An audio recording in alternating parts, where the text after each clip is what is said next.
In the annals of Indian history, few figures have been as controversial and misunderstood as King Jayachandra of the Ghurid dynasty. His life was a tapestry of power, intrigue, and ultimately tragedy. Today we delve into the life and times of this legendary king, whose legacy still resonates in the annals of Indian history. Our story begins in the midst of a ferocious battle near the Yamuna River in the year 1194. Jayachandra, the last powerful king of the Ghurid dynasty, stood against a formidable Ghurid army led by Muhammad of Ghor. Muhammad, having begun his march from Ghazni, was leading an army of 50,000 horsemen. Despite his valiant efforts, Jayachandra was defeated and killed, marking a dramatic end to his reign. Jayachandra was not just a king, but also a patron of arts and a man of faith. His court poet, Bhatta Kedar, wrote a eulogy titled Jayachandra Prakash on his life, shedding light on his reign and his persona. Unfortunately, this invaluable work has been lost to time. Another lost eulogy on his life is the poet Madhukar's Jaya Mayank Jasha Chandrika, composed around 1183. As a prince, Jayachandra's spiritual journey began under the guidance of the Vaishnavite guru Praharaja Shaman, who initiated him as a worshipper of Krishna. However, after ascending the throne, Jayachandra assumed the dynasty's traditional title, Parama Maheshvara, signifying his devotion to Lord Shiva. Interestingly, an inscription discovered at Bodh Gaya suggests that Jayachandra's religious interests weren't limited to Hinduism.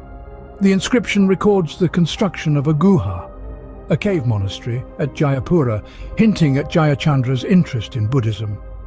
These cultural and religious pursuits offer a more nuanced understanding of Jayachandra, the man behind the crown, a testament to his intellectual depth and spiritual openness. Born to the Ghurid king Vijayachandra, Jayachandra was destined for a life of rulership.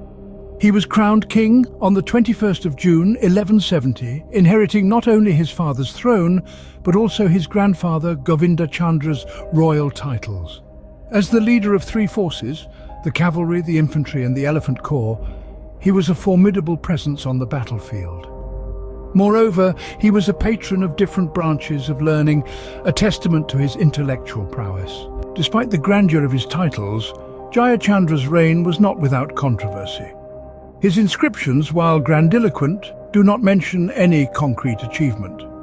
Records from neighboring Hindu kings fail to mention any conflict with him, indicating a period of relative peace during his reign. The tranquility of Jayachandra's reign was shattered in 1193 when the Muslim Ghurids invaded his kingdom. Muslim accounts describe Jayachandra as the king of Banaras, the greatest king of India, and claim his army had 1 million soldiers and 700 elephants. However, Jayachandra's fall came after the Ghurid ruler Muhammad of Ghor defeated the Chahamana king Prithviraj III in 1192. After taking control of Ajmer, Delhi and Kol, Muhammad of Ghor set his sights on the Ghurid kingdom. He dispatched a 50,000-strong army commanded by Qutb-ud-Din Aibak, which defeated Jayachandra's frontier guards, setting the stage for the final Battle of Chandwa. In the annals of folklore, Jayachandra's reputation took a hit due to a legendary text called Prithviraj Raso. According to this account, his daughter Samyukta eloped with his rival Prithviraj Chauhan against his wishes. This led to Jayachandra allying with the Ghurids to ensure Prithviraj's downfall, a decision that made his name synonymous with the term traitor in the folklore of northern India. Prithviraj Raso describes a grand Digvijaya campaign launched by Jayachandra, a conquest in all directions, followed by a Rajasuya ceremony, a grand event to proclaim his supremacy. But this claim, like many others in the text, is disputed. Peculiarly, there is no mention of such a ceremony in the Ghurid inscriptions or the Ramba Manjari, casting a shadow of doubt over the Prithviraj Raso's narrative. The text then dives into the story of a Svayamvara ceremony for Jayachandra's daughter Samyukta. According to the legend, Samyukta eloped with Prithviraj, defying her father's wishes. This is a riveting tale of love and defiance, but again, historical evidence supporting this anecdote is scant. The Prithviraj Raso's narrative paints a picture of political rivalry between Jayachandra and Prithviraj. It even goes as far as to claim that Jayachandra formed an alliance with the Ghurid King Muhammad of Ghor, a claim that is largely disputed by historians. Despite these inconsistencies, the Prithviraj Raso's narrative has left a lasting impact.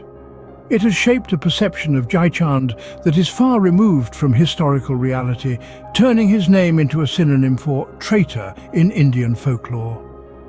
This is a stark reminder of how stories, regardless of their authenticity, can shape perceptions and leave a lasting impact on collective memory.